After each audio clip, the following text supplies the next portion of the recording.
At the moment, water companies are only supposed to be dumping it in exceptional circumstances, and on every river in the country, that's probably being broken. So there are illegal sewage discharges happening. Obviously, normally you have to act legally, but if a company can get away with breaking the law and that is profitable to do so, its source code, its setup, is designed to do that. It will do that. I don't think we've had a single prosecution on the river eroding in the past few decades, even though we have a number of clearly identified criminal offences, fully evidenced, no debate, criminal offence happening, nothing. And so what the government should be doing, there should be a report for every single river in the country that says these are all of the polluting outfalls on the river, and this is them ranked in rough order of how much damage they're causing, and this is what it would take logistically, practically and financially to fix each one of them.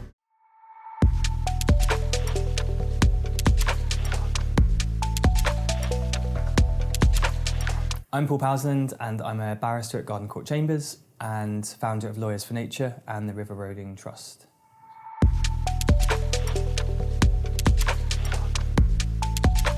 So Lawyers for Nature came out of a realisation of a number of lawyers that the current legal system does not properly protect nature and is often actively opposed to those who are trying to protect nature. So the law is often being used to stop people protecting trees and rivers.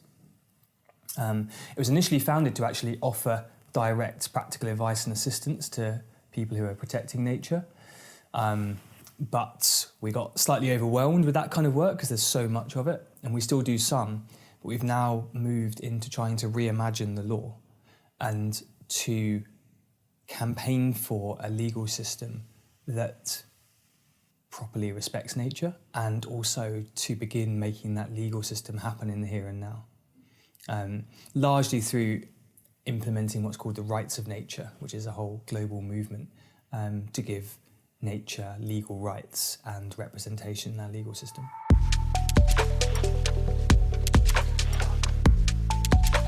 Yeah, so I guess rights of nature is the equivalent of human rights in some ways, but it's not exactly the same, because obviously the nature doesn't need the same rights as humans do. Trees can't speak, they don't need the right to free speech, but they have other needs that humans don't.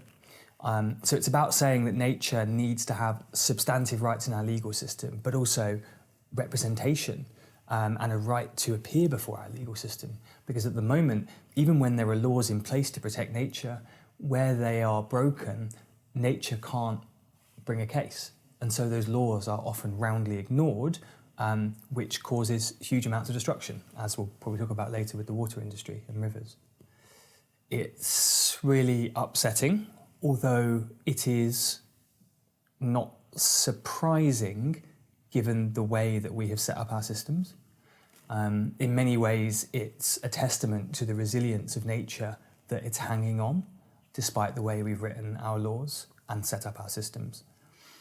When we're thinking about how the law interacts with nature, we need to go right back to not just what the laws are, but what I would call the source code of the law, sort of the underlying system we've made. And so to give an example of that, we've made up this whole concept called companies, which is a source code thing. You know, we say there are these things that are called companies, and they have certain legal rights, and they can represent themselves in court and bring legal cases. But companies don't actually exist. They're entirely a fictional entity that we just decided in the mid-19th century would be good to make up because it would help us economically. And at the same time, and it's maybe a testament to the ingenuity of English lawyers that we gave rights and legal personality to fictional entities like companies before we gave it to nature, which actually exists. We haven't got any legal personality for nature or substantive rights for nature. And as a result, it's not surprising that companies can and do roundly abuse and damage nature, and that nature has very few ways of resisting that. And if we truly want to reverse the decline in biodiversity, we not only need to bring in new laws, which we do, but we need to change that source code. Because we can bring in all the laws we like, but ultimately, if those laws are ignored and nature can't be represented in our legal system, what's the point? To give an example, if we kept the law exactly the same as it is now, but took away legal personality from companies. So we said, Tesco, all the laws are the same, the laws of theft are still there, laws of trespass, criminal damage, all the same, but we're going to strip you of legal personality so you can't enforce that law. What would happen to Tesco and its company? It would collapse because people would just go and steal from it or damage it or do whatever they want to it, and Tesco wouldn't be able to resist. But of course, that's a bit silly because that's not entirely the thing we have with nature. So instead of we'd strip legal personality from Tesco, but then we'd say, you can still enforce the law, but you have to go via the company's agency. An agency set up by the government to bring legal actions on behalf of companies. But we're going to drastically underfund that agency, so they only bring cases in 5% of cases where Tesco's or companies' legal rights are infringed. Then companies would still collapse because their rights would be roundly abused. And that is exactly what we see with rivers. Rivers don't have legal personality. They have no way of enforcing the law or having people enforce the law on their behalf. And the agency that is supposed to do it is so underfunded it only brings a minority of cases.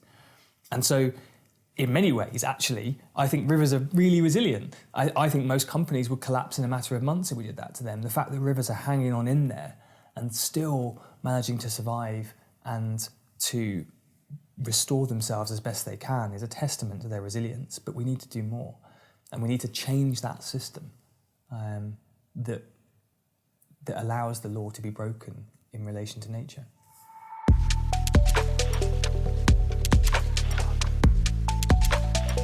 That's a big question. The start of that question starts off where I left off from the last question.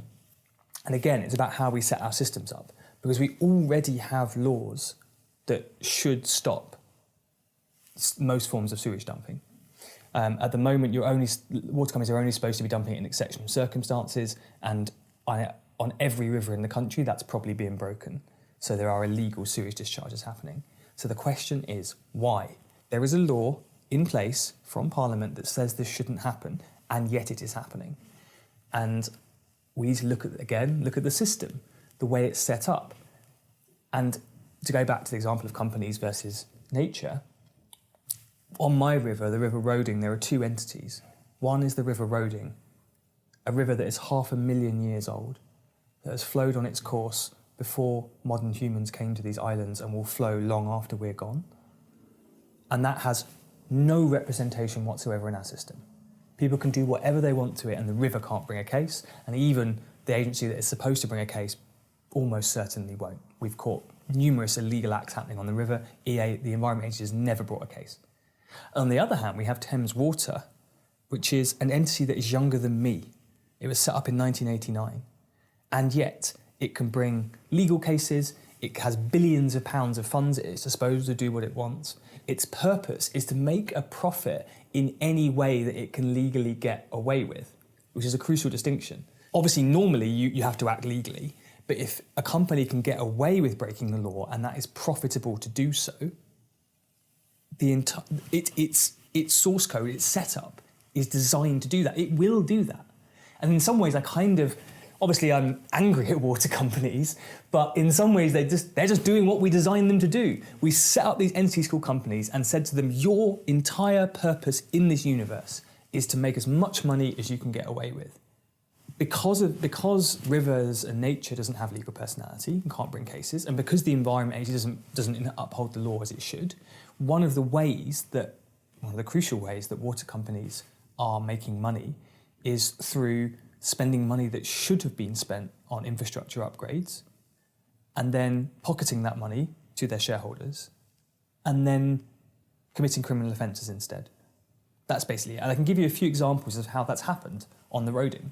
So on the Roding, there is, just near Ilford Town Centre, there is a really old form of sewage system where they have what's called the foul sewer, so the sewage, the poo, running next to the surface water.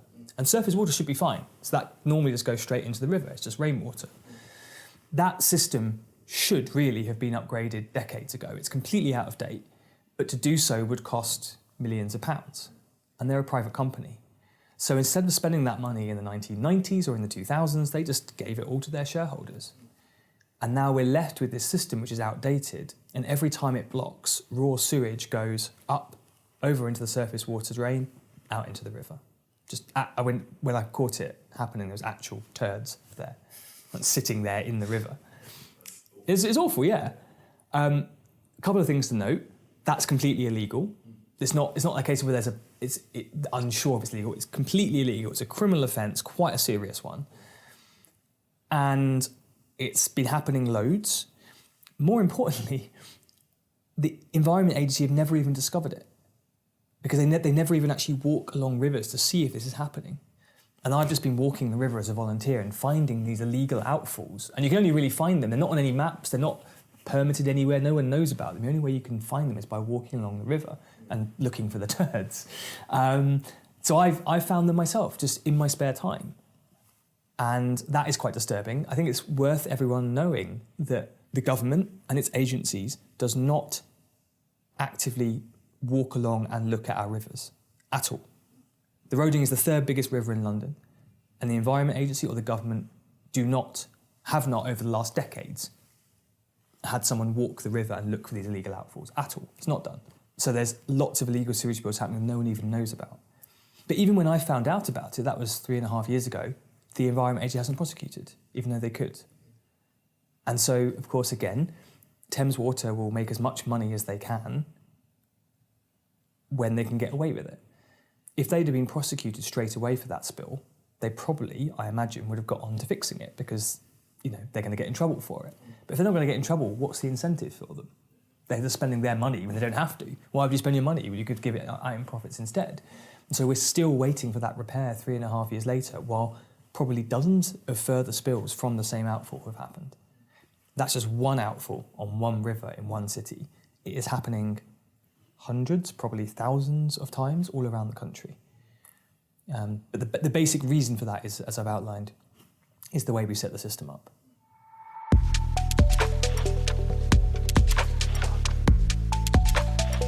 I think it's a major contributing factor. I don't want to say it's the only one, because Scotland has a nationalised water system and they also have sewage spills there. I think a lot of it is, again, due to this fact that we don't properly value nature and we don't give it a role within our legal system and a say. But privatisation definitely made it worse, because at least with nationalisation, the profit incentive isn't there. But with a privatised system, there is a direct incentive to make profit by what the water industry terms as sweating the assets. As I said earlier, if you don't need to fix it, or even if you do need to fix it, but you can get away with not fixing it, why would you? Because you can send that £1 million you would have spent fixing that outfall to your shareholders. At least the government doesn't have that lack of that profit incentive. So it's definitely made it worse. And I can't see a way that it's going to be solved without some form of nationalisation, which could happen quite easily. And the most obvious way to do that is to uphold the law. So even if the government properly funded the Environment Agency to prosecute every single illegal sewage spill currently happening, so not changing the law, just upholding the current law, that would, for many water companies, push them over the brink. In a sense, they're environmentally insolvent because they can only continue to exist by flouting environmental laws. If you prosecuted them and made them fix all of the things they need to fix, they couldn't afford to do it, a lot of them. I think it's going to have to happen. I don't think we should be spending huge amounts of money on it. I think a lot of water companies will, if the law is upheld, a lot of the water companies will in any case go insolvent, and then they can be effectively brought back into state control. I think an interesting issue is going to be who pays for the backlog of works. So, as I said earlier, if an outfall should have been fixed to comply with the law back in 2005, that money wasn't. So at that point, the water company would have got in money from its bill payers, and it should have used that to fix that. And instead it took that money from bill payers, gave it to shareholders. Why should current bill payers have to pay again for something they've already paid for? And some of the behaviour of water companies, particularly back in sort of the period of, the 2000s up until, say, 2015 or so, was equivalent to looting, almost looking like theft, deliberately and knowingly breaking the law in order to save money and send that money to shareholders. In other countries, that would be called corruption and theft. And the trouble is that money's gone. It's sitting in various shareholders' bank accounts around the world, and the cost of doing the works that should have been paid for with that money is going to run into billions, possibly tens of billions. Should taxpayers pay for it? Should current bill payers pay for it? Should we try and recover it from those who took it when they shouldn't have? It's an interesting question, but not one that anyone's engaging with that much, I think.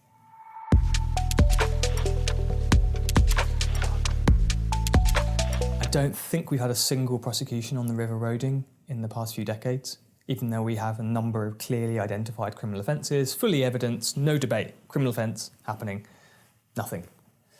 I don't want to, it's a delicate art. I think I don't want to blame the Environment Agency too much. There are a lot of amazing people who care deeply who work at the Environment Agency, and it's a pretty tough job because they're working, quite hard to make up for the fact they're underfunded, but also getting a lot of anger from people about the Environment Agency's lack of action. So whilst I would castigate some of the people at the top and some of the culture at the Environment Agency, I think we must be careful not to put too much blame on the actual people who work for it, who often do a good job in difficult circumstances. But I think they need major reform and they need proper funding. And the thing about funding is that if the government just did a little bit of starting to fund prosecutions, for instance, they would be self-funding because the Environment Agency can recover its costs of prosecuting from the water companies if they're found guilty. So the government could just set up a team of a few hundred, even a few thousand lawyers to just go after every single offence. And also, not only would they get the cost back, that any fine would go to the Treasury, it would be a money maker for the government. So why don't they do it? It's like, why don't they do that? And it would actually uphold. I mean, to be honest, the reason probably is that, as I said before, if they actually prosecute every single illegal sewage bill, it would send a lot of these companies to the wall, and that then opens up an ideological question which the previous government didn't want to answer: should we renationalise? Yeah. And the current government doesn't want to answer either, because what do you do with these bankrupt companies? Yeah. The answer is nationalise them, but both Labour and the Conservatives have an aversion to that. So they're trying to keep these kind of zombie water companies alive by not enforcing the law against them, because they know if they enforce the law, a lot of them are going bankrupt. I think there's a lot of justified anger about the water industry there, but I'm not sure people know a lot of the detail, and that's why it's been really interesting having this example of my river, because I see politicians wanging on about the water industry and like Labour saying they fixed it with the Water Special Measures Bill that was going through this week, and it's nonsense. Because actually on the ground, it hasn't really affected anything. So having that specific example of my river is really useful to understand what's actually going on the ground. And I can say of that what in very brief terms, what we actually need, which is the first thing we need is the government to fund proper investigation of where all the outfalls are. This is, as I said earlier, nobody knows. This is the most disturbing thing of all. The government, the Environment Agency, nobody, the water industry, none of them actually can tell you. If you went to them and said, where are all the outfalls on my river that are putting sewage into the water? They do not know. They know some of what's called combined sewer overflows, which have permits, but unpermitted outfalls, like the ones I've discovered on the river, they just have no idea about. They're unknown unknowns. And I think that's a shocking and disturbing fact that most people don't even know, that a lot of these are completely unknown. Nobody knows. So how can we begin to even start addressing the crisis if we don't know how extensive it is? We can't. So I've actually been trying to put together a project which we're hoping to get funding for on the roading, to actually employ a couple of people, possibly including myself. I might take a sabbatical to go and do this, to go out on the river and actively look for these outfalls, test the water, look for turds, pull aside these bramble bushes that are covering these concrete outfalls that no one has looked at in decades, and see, is it putting raw sewage into the river?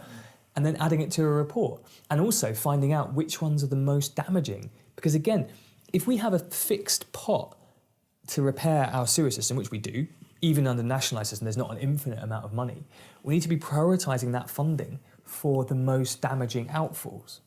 But at the moment, there is no testing of how damaging individual outfalls are. So in the last couple of years, thanks to work by amazing activists, Thames Water has been forced to publish what's called its event duration monitor map, which basically shows when a permitted outfall is spilling sewage into the river and how long it's been going on for, which is useful. But I went to a meeting with Thames Water and said, well, okay, this tells you how long it's spilling for, but how do you know the quantity or how dilute or turd-like it is? And they, for want of a better word, because you can have a spill that's going on 24/7, but if it's like mostly clear trickle of water, it's not a massive problem. But if you're getting a 3-hour spill that's like thousands of litres of raw turds going into the river, that's a massive problem. And if you've only got a certain amount of money to fix it, you clearly want to go for the turd one, right? But we have no way of knowing that. So how on earth can they be prioritising the spending they have on the things that are actually causing the damage until they know that? And the only way is to go out onto the river and have a proper testing programme. And so what the government should be doing, there should be a report for every single river in the country that says these are all of the polluting outfalls on the river, and this is them ranked in rough order of how much damage they're causing, and this is what it would take logistically, practically and financially to fix each one of them. Until we've got that, where do you even start? Yeah, that's true. And then we need the government to demand that the EA and the water companies and everyone involved put together a fully costed plan that will get rid of all illegal sewage spills within the next decade. Using that report, okay, these are the outfalls, this is how we're going to fix them. And within a decade, when I went to my first meeting, it's called a catchment partnership, where everyone involved in your river gets together and has a chat. There was a presentation by Thames Water where they were talking about dealing with the sewage on the roading by the 2060s. And I was just absolutely flabbergasted because it was my first meeting and I wasn't used to the world of the rivers world, where they get used to apparently timescales of 40 years. I was like, are you joking? 2060s? I'm going to be like in my 70s and you're hoping to fix it sometime around then? Absolutely not. You should be working on a 5, 10, max 15-year timescale to sort this problem. And the third thing that the government needs to do in the meantime is to prosecute every illegal spill, because that will provide the incentive for the water companies to act. Without wishing to repeat myself, if they can get away with it, they will. So they need to feel that fire underneath them to actually fix these problems, and that fire is provided by the threat of them either being fined huge amounts of money or the directors going to jail. And you'll note that basically, of those three things I mentioned, none of those are being done by the Labour government. It's all just tinkering around the edges. Water company bonuses, to be honest, who cares? It's like, it's kind of red meat. Yeah, bonuses, they're bad, but it's actually not going to fix the problem. Those three things, to me, are what we need, and the government haven't offered them at all. And why? Because it's difficult. That's the actual fixing of the problem, and that is hard to do.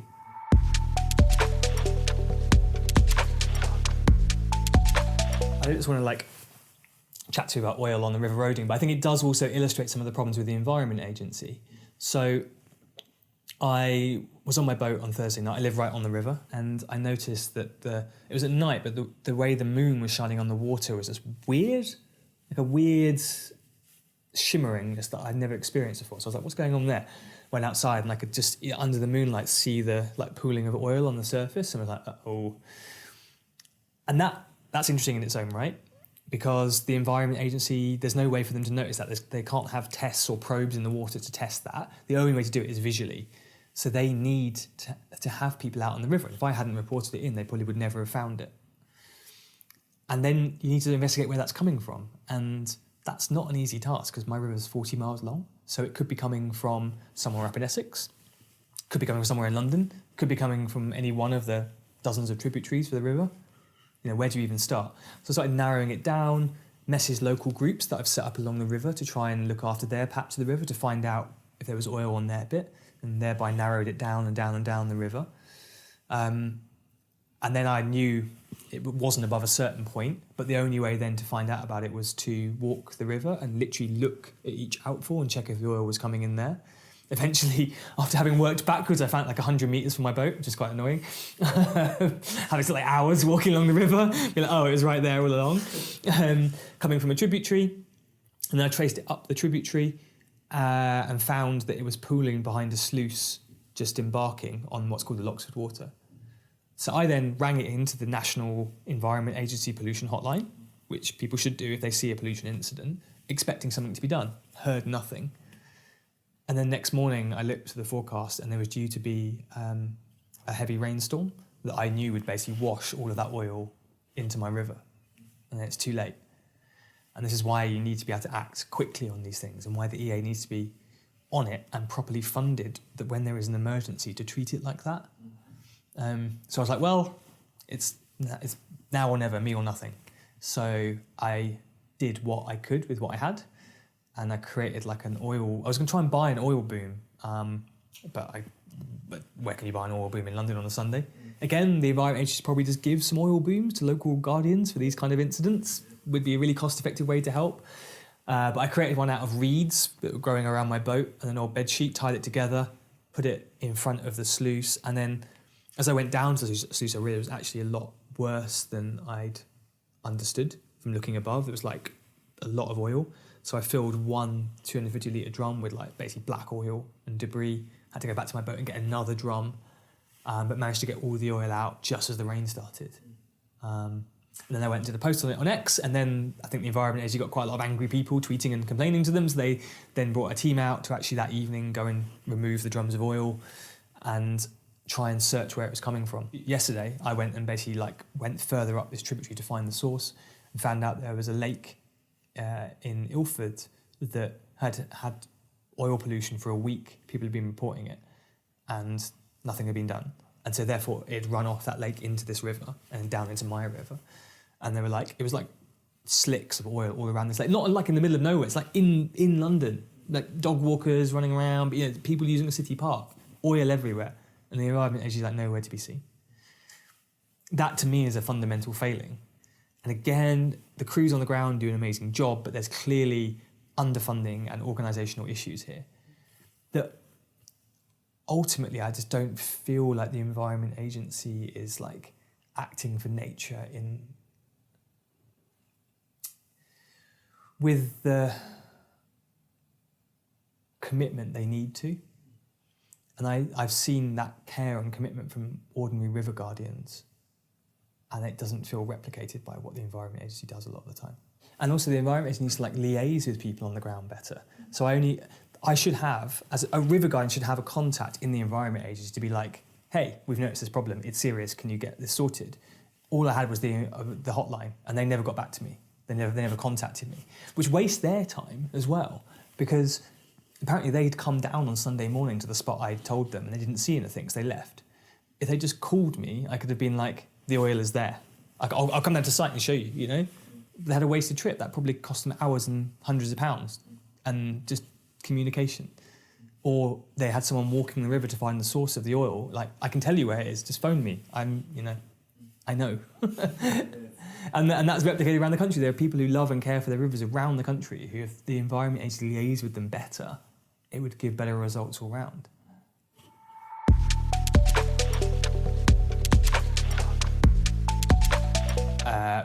Well, we've just had news today that the government's approved the third runway at Heathrow, so that's climate change out the window in terms of their cares. Water, they've tried to do the water special measures bill, but as I've explained, that actually I don't think is going to do much of any note. It doesn't actually tackle the real problem.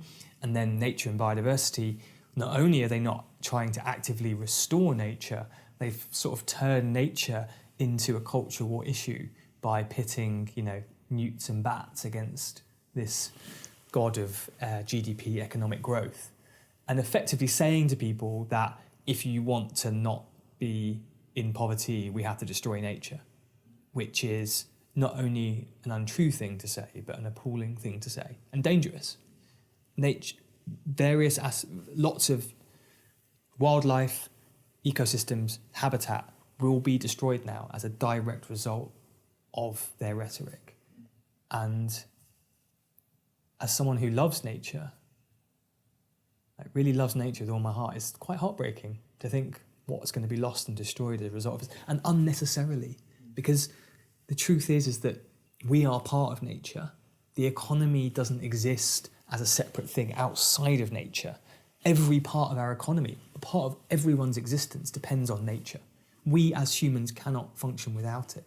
And also, it is perfectly possible to improve living standards and create things for humans like homes and businesses, not only without destroying nature, but we can actively restore nature at the same time.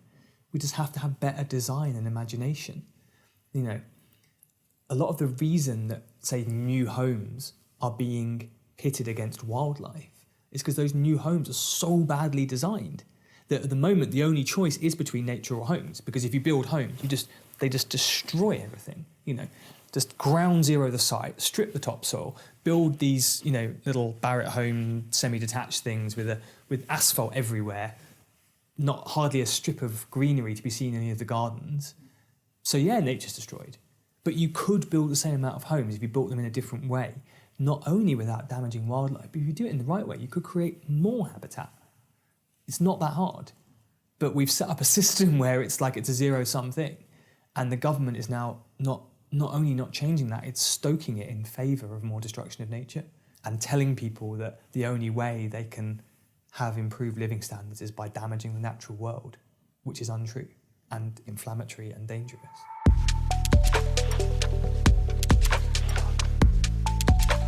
I mean, it's kind of red meat for a certain audience, isn't it? And I think also those protesters are telling an uncomfortable truth that our society doesn't really want to hear, which is that, you know, our existence is not separate from the natural world, that we are inherently bound up with the earth and its systems, and we are already, we have damaged and meddled with and destroyed those systems so much already that we are at risk of societal collapse. People don't want to hear that. It's easier to imagine that everything's fine, because it kind of looks like it when you look around, right? Everything seems okay, there's not as many birds around these days, kind of weird weather, more storms, but it doesn't seem that bad. I'd say it's probably a kind of a very big case of shooting the messenger, isn't it? The climate protests are bringing a message that people don't want to hear, and the governments don't want to hear. Business as usual is over.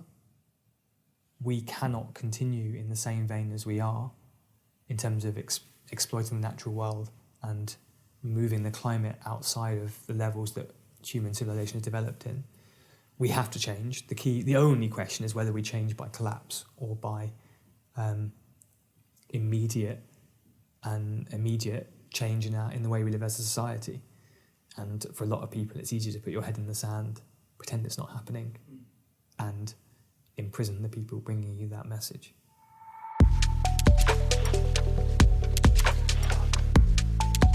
I think to go back to the point about the system we've set up, that the individual laws and policies spring out of that. And until we get the system right, it won't be as effective just putting individual policies in place, although it can help. So yeah, we need to have substantive rights of nature, a Rights of Nature Act in the same way we have a Human Rights Act, that every law has to be interpreted in line with the rights of nature, and that the rights of nature has to be balanced against the rights of humans to find a way for us to coexist in a healthy way for both of us. We also need to have a system change to give nature legal personality and the right to own itself and have the laws enforced on its behalf. Those to me are the key things, and I can give you, lots of other policies of ways that we can change the planning system to design homes so that they are actively good for nature and wildlife. We could have laws to ban the sale of invasive species and demand that all landowners remove invasive species from their land. There's lots of different policies we can choose, but until we get the system right, I worry how effective that will be.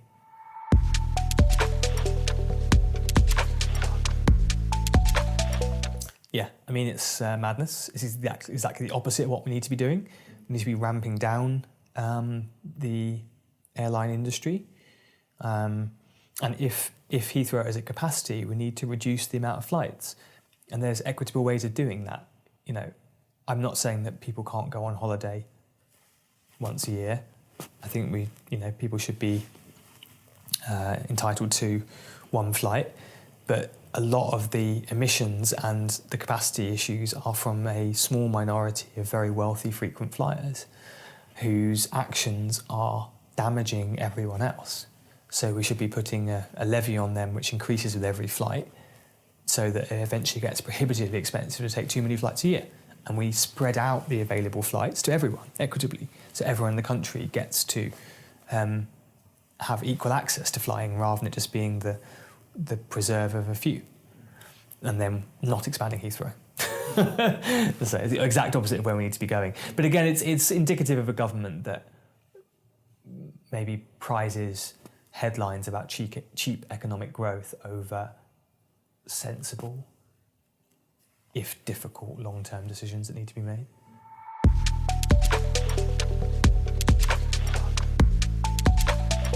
I mean, I don't know a huge amount, but I think it's a variety of things. I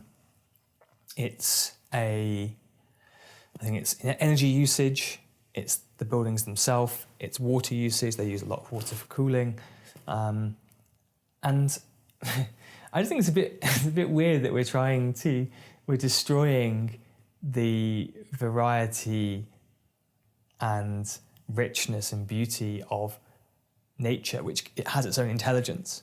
Nature and the natural systems around us are deeply intelligent in the way they react to the world. We're destroying that and then creating this weird artificial intelligence for purposes that I haven't fully understood as to why we're doing it.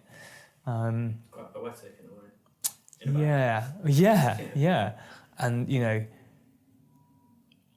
bulldozing and grinding up the last few vestiges of the natural world to create this artificial intelligence. Again, I'm not entirely sure for what purpose. It just seems it's very weird. And yeah, as you say, slightly poetic, that's what we're doing. Definitely a step in the wrong direction.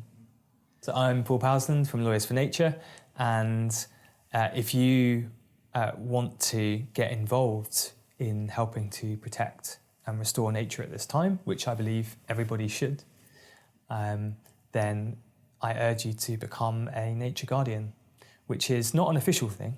It's a mindset shift where you find a part of nature that's local to you, whether it's a forest or a woodland or a river or a certain species or a meadow, and do everything you can to protect and restore that part of nature.